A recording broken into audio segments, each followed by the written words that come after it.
There are some amazing people around that we can learn from today. People who have already braved the storms and come out on top. People who are still alive today. People who started with nothing and ended up with something great.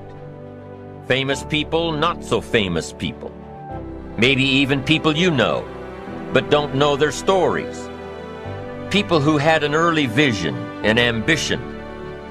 People who turned their focused dreams into the reality of success. Life is dull only to dull people. This is true, but it also could have read, life is interesting only to interesting people.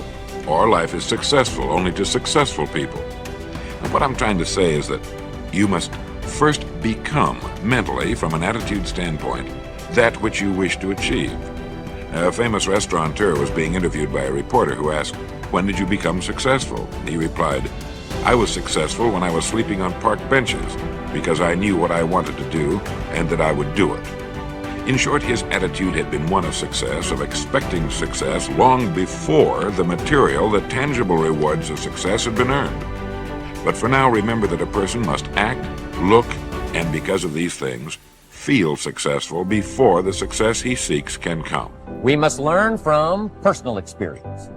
Pretty simple. Learn from what happens to you. Take a look back over the last few months. Did you make some mistakes? How could you correct those for the future?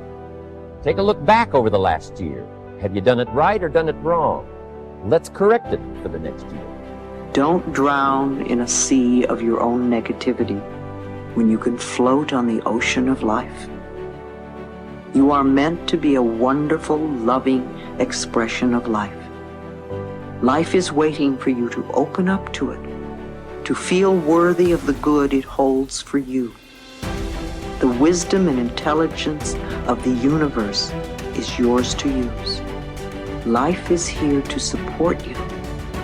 Trust the power within you to be there for you.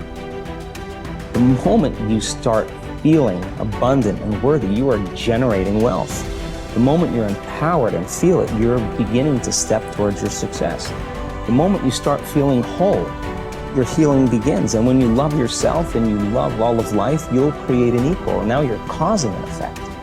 And I think that's the difference between living as a victim in your world, saying, I am this way because of this person or that thing or this experience. They made me think and feel this way. When you switch that around, you become a creator of your world, and you start saying, my thinking and my feeling is changing an outcome in my life. And now that's a whole different game, and we start believing more that we're creators of reality. This is your moment to shine. And if you're not willing to shine, then step aside. If you're not willing to work, then this is not the place for you. You got to toughen up. You got to look up.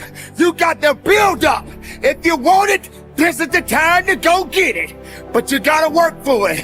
You got to believe in it. You got to trust in it. If you put yourself in a new situation, then new genes code for new proteins and build new neural structures and new nervous system structures. Same thing happens to some degree when you work out, right? Because your muscles are responding to the load, but your nervous system does that too. So you imagine that there's a lot of potential you locked in your genetic code. And then if you put yourself in a new situation, then the stress, that's the situational stress that's produced by that particular situation, unlocks those genes and then builds new parts of you. And so that's very cool, because who knows how much there is locked inside of you. Okay, so now here's the idea. So let's assume that scales as you take on heavier and heavier loads. That more and more of you get more and more informed because you're doing more and more difficult things, but more and more of you gets unlocked. And so then what that would imply is that if you got to the point where you could look at the darkest things, so that would be the abyss, right? That would be the deepest abyss. If you could look at the harshest things, like the most brutal parts of the suffering of the world and the malevolence of people and society, if you could look at that straight and directly, that would turn you on maximally. And so that's the idea of rescuing your father, because imagine that you're like the potential composite of all the ancestral wisdom that's locked inside of you biologically. But that's not going to come out at all unless you stress yourself. unless you challenge yourself. And the bigger the challenge you take on, the more that's going to turn on. And so that as you take on a broader and broader range of challenges and you push yourself harder, then more and more of what you could be turns on, and that's equivalent to transforming yourself into the ancestral father, because you're like the, what would you call it? You're the consequence of all these living beings that have come before you, and that's all part of your biological potentiality. And then if you can push yourself, then all of that clicks on, and that turns you into who you could be. That's the re-representation of that positive ancestral father. So that's why you rescue your father from the belly of the beast. Acknowledgement is crucial to beginning. You have to dig deep and face yourself in stark reality. What do you think about yourself? Acknowledge your qualities and your flaws, not what your family and friends think about you. And what do you think? How do you feel about yourself? Objectively look inside yourself. You might think that is an overrated mainstream idea, but I promise you it is an imperative step you must take, and a big problem. Consciousness will take shape only if you start thinking about it. First, you have to understand your virtues and flaws. Then you have to begin to speak about them, not advice-seeking, but stating as facts. By speaking about them, I mean you must stand up and say, hey, this is me, I am this person. And it will hurt. Let's say you were blindfolded for 10 or 15 years. If after many years you choose to remove the blinders, when you open your eyes even the slightest bit, it will hurt as hell. So first you have to acknowledge that opening your eyes will be painful. Most of those who get this far will quit and fail because they fear pain and they fear failure. A lot of what-ifs will appear in front of them, and a lot of possibilities that might lead to failure. So they decide to do nothing, and they stick their heads back in the sand. Will you also do that? I know you won't. You are better than those who choose to be blind. You will keep going. What comes next in the process of recognizing a life that lacks confidence? After the pain, or shall I say during, you will start to recall one by one all the chances you missed, all the possibilities you didn't take, and all the time you wasted. It is important to take these lessons and promise yourself it won't happen again. But don't spend too much time regretting a wasted past. Stay in the present, leave the past behind, and act now in a way to improve your future. Prepare yourself for some further disappointments. You who are starting to see straight will realize the friends around you are not so perfect as you thought they were. You will see their blindness and how they mismanage their lives. Don't start mocking them. Don't tell them how stupid they are because they haven't asked for your opinion. You must know they are not yet ready to open their eyes.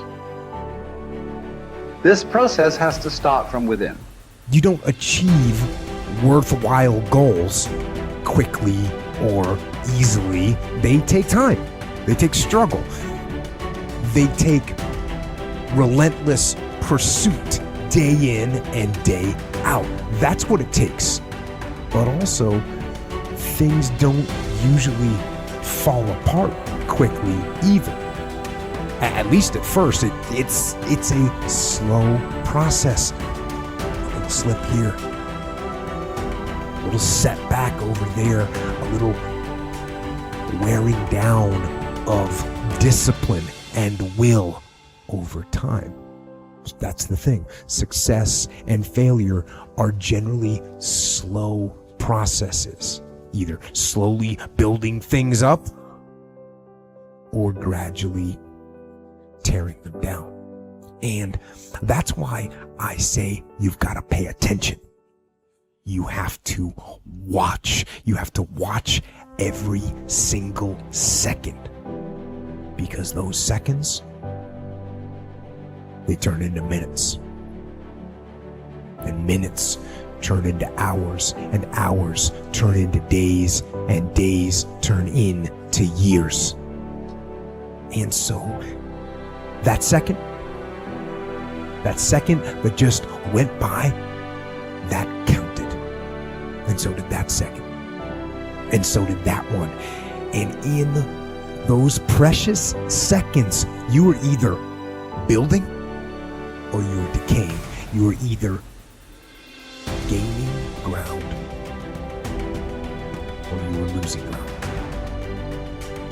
in that second and in every second. Every second counts. So make every second